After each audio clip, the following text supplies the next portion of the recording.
안녕하세요. 2024년 7월 11일 목요일입니다. 오늘은 예레미야 31장 10절부터 22절까지입니다. 제가 읽겠습니다. 이방들이여 너희는 여호와의 말씀을 듣고 먼 섬에 전파하여 이르기를 이스라엘을 흩으신 자가 그를 모으시고 목자가 그 양떼에게 행함같이 그를 지키시리로다.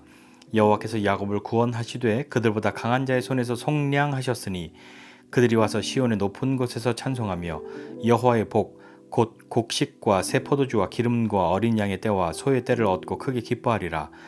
그 심령은 물된 동산 같겠고 다시는 근심이 없으리로다 할지어다.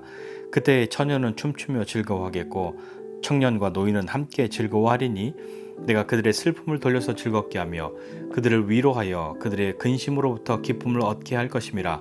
내가 기름으로 제사장들의 마음을 흡족하게 하며 내 복으로 내 백성을 만족하게 하리라. 여호와의 말씀이니라. 여호와께서 이와 같이 말씀하시니라. 라마에서 슬퍼하며 통곡하는 소리가 들리니 라헬이 그 자식 때문에 애곡하는 것이라. 그가 자식이 없어져서 위로받기를 거절하는도다. 여호와께서 이와 같이 말씀하시니라. 내 울음소리와 내 눈물을 멈추어라. 내 일에 삭슬 받을 것인즉 그들이 그의 대적의 땅에서 돌아오리라. 여호와의 말씀이니라. 너의 장래에 소망이 있을 것이라. 너의 자녀가 자기들의 지경으로 돌아오리라. 여호와의 말씀이니라. 에브라임이 스스로 탄식함을 내가 분명히 들었노니 주께서 나를 징벌하심에 멍에에 익숙하지 못한 송아지 같은 내가 징벌을 받았나이다. 주는 나의 하나님 여호와이시니 나를 이끌어 돌이키소서. 그리하시면 내가 돌아오겠나이다. 내가 돌이킨 후에 뉘우쳤고 내가 교훈을 받은 후에 내 볼기를 쳤사오니 이는 어렸을 때의 치욕을 짐으로 부끄럽고 욕됨이니이다 하도다. 에브라임은 나의 사랑하는 아들 기뻐하는 자식이 아니냐. 내가 그를 책망하여 말할 때마다 깊이 생각하노라. 그러므로 그를 위하여 내 창자가 들끓으니 내가 반드시 그를 불쌍히 여기리라. 여호와의 말씀이니라. 처녀 이스라엘아 너의 이정표를 세우며 너의 편말을 만들고 큰 길 곧 내가 전에 가던 길을 마음에 두라. 돌아오라. 내 성읍들로 돌아오라. 반역한 딸아 내가 어느 때까지 방황하겠느냐. 여호와가 새를 세상에 창조하였나니 곧 여자가 남자를 둘러싸리라. 아멘. 네, 오늘 본문은요 이방들이여 하고 시작합니다. 여호와의 말씀을 듣고 먼 섬에까지 전파하라고 말씀하시죠. 말씀을 전파하라. 이것은 이방 민족이 들을 것이 아니라 선지자들이 그것을 듣고 하나님 말씀 전하는 것 아닙니까? 그런데 이방 민족들에게 그 역할을 하라 이렇게 말씀하시는 것이죠. 전파해야 할 말씀은 무엇이냐면 이스라엘을 흩으신 자가 그를 모으시고 목자가 그 양떼에게 행함같이 그를 지키신다. 이것을 전파하라 라고 말씀하시죠. 하나님께서 이방 나라에 사로잡혔던 이스라엘 백성들에게 어떻게 그 백성들을 돌이키시는지 증인이 되라 하시는 것이죠. 예레미야 30장에서 이스라엘을 향해서 쫓겨난 자라고 조롱하던 그들 아닙니까?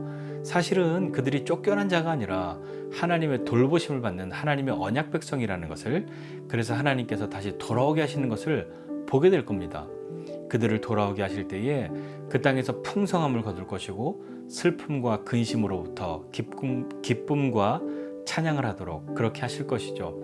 또한 하나님 앞에 감사함으로 드리는 그 희생의 기름으로 제사장은 합당한 제사를 드릴 수 있게 될 것이다 이렇게 말씀하십니다.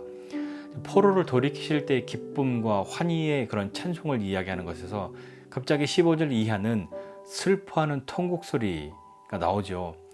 라마에서 슬퍼하여 또 통곡하는 소리가 들리는데 라헬이 그 자식 때문에 애곡하는 것이다. 그가 자식이 없어져서 위로받기를 거절하는도다 라고 말씀하지 않습니까? 라헬은요 요셉과 베냐민의 어머니죠. 안타깝지만 베냐민을 낳다가 죽습니다. 그리고 라마는 그 라헬의 무덤과 멀지 않은 그런 곳에 있는 곳이라고 해요.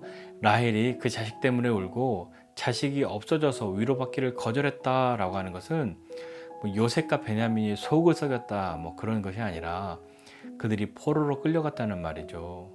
라마는요 또 유다 백성들이 바벨론으로 끌려갈 때에 거쳐갔던 곳입니다.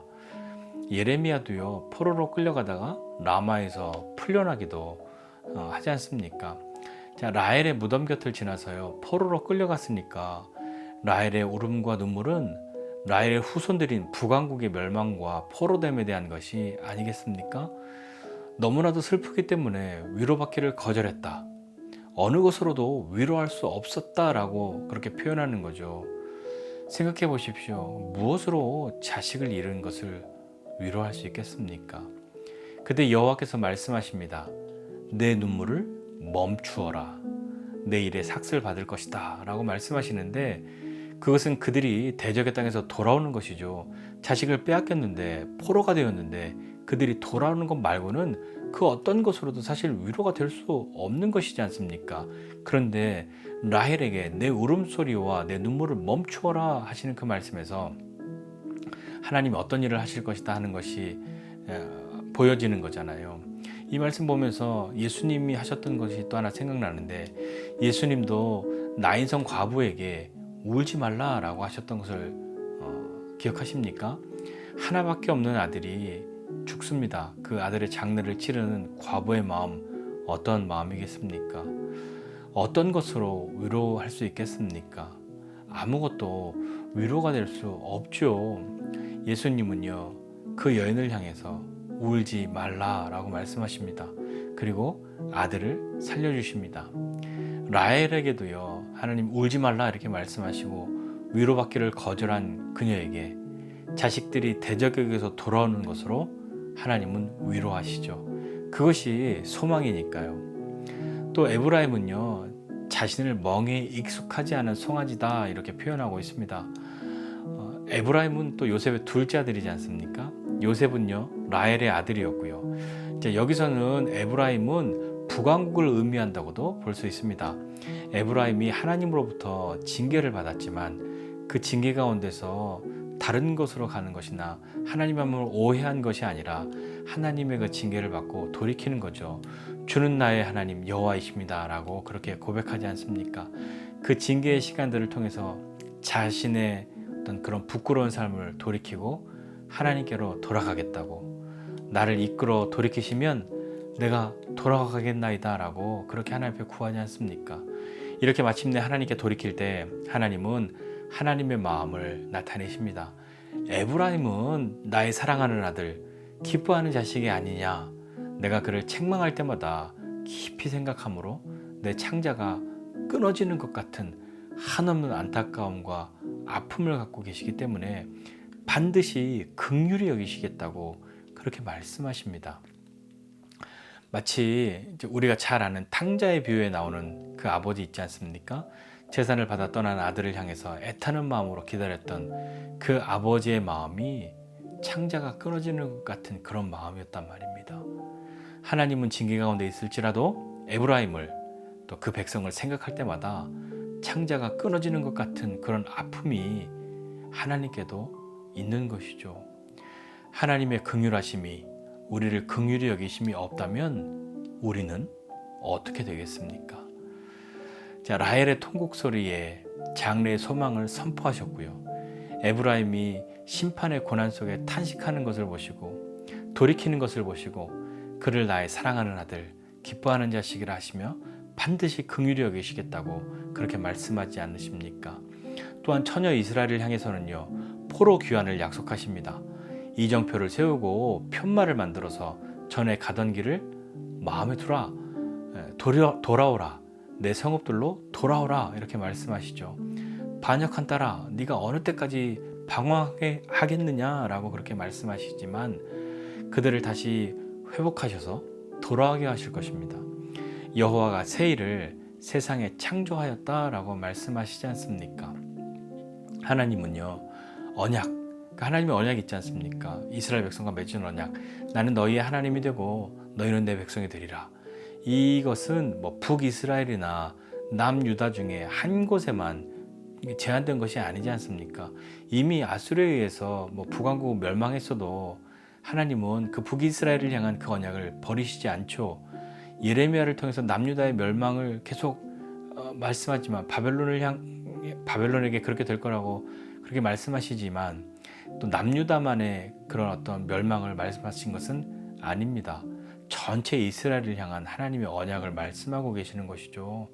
그래서 하나님이 지금 남유다를 향해서 바벨론을 향해서 그것을 이야기하시면서 이미 100년도 훨씬 지난 그 북왕국의 아수르에 의한 그 멸망도 다시 돌이키시는 것을 말씀하고 있지 않습니까? 하나님은 그 백성들을 잊지 않으십니다. 비록 징계 가운데 있을지라도 하나님의 마음은 그 시간들을 통한 분명한 회복입니다.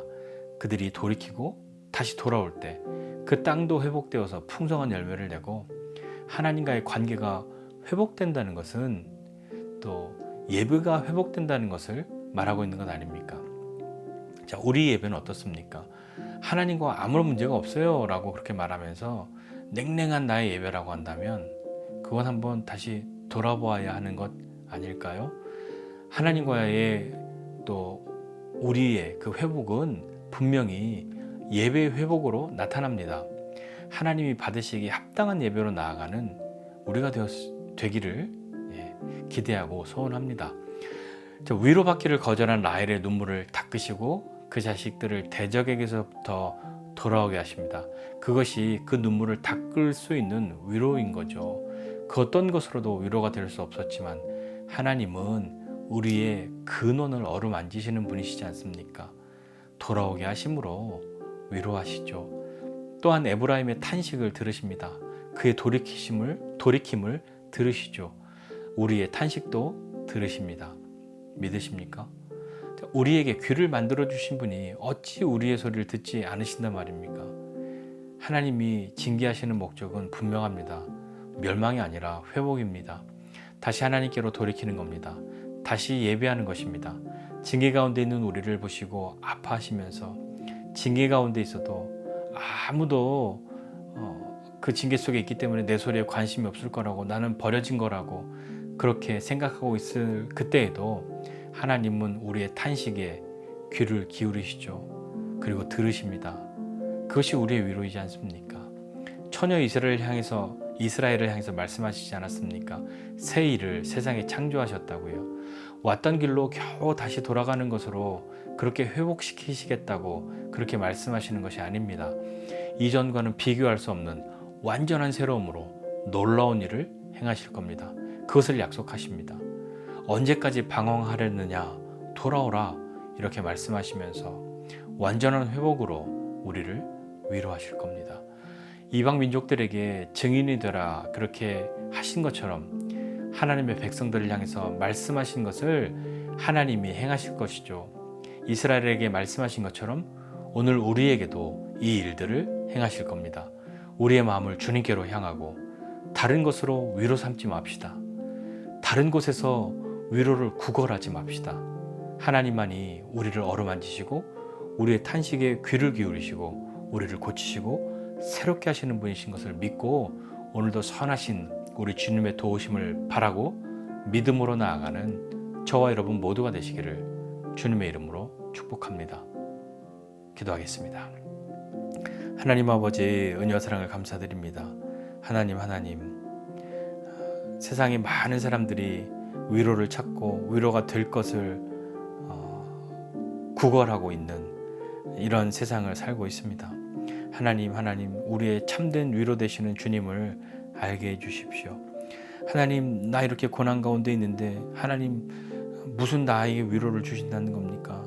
라고 그렇게 말하고 싶을 때도 있지만 그렇게 말했던 때도 있지만 하나님 다시 한번 하나님이 우리를 향해 징계하시는 것은 우리를 회복시키시고자 다시 하나님께로 돌이키고자 하심을 믿고 주님 앞에 나아가는 우리 되게 해주십시오. 하나님과의 관계가 회복되어져서 주님 우리의 예배가 다시 새로워지게 하시고 이전에 있던 그곳으로 겨우 돌아가는 것이 아니라 우리가 경험해보지 못했던 우리가 알 수 없었던 새로운 것을 새 일을 창조하시는 하나님을 만나 매일매일의 삶을 믿음으로 살아가도록 주님 우리를 붙들어 주시기를 원합니다. 오늘도 우리는 주님의 도우심이 필요합니다. 오늘도 우리는 주님의 어루만져 주심이 필요하고 주님의 위로가 필요합니다. 하나님 다른 것으로 위로 삼기를 거절합니다. 다른 곳에서 위로를 구걸하지 않겠습니다. 하나님 우리를 도와주십시오. 은혜를 베풀어 주십시오. 감사드리고 예수님의 이름으로 기도드립니다. 아멘.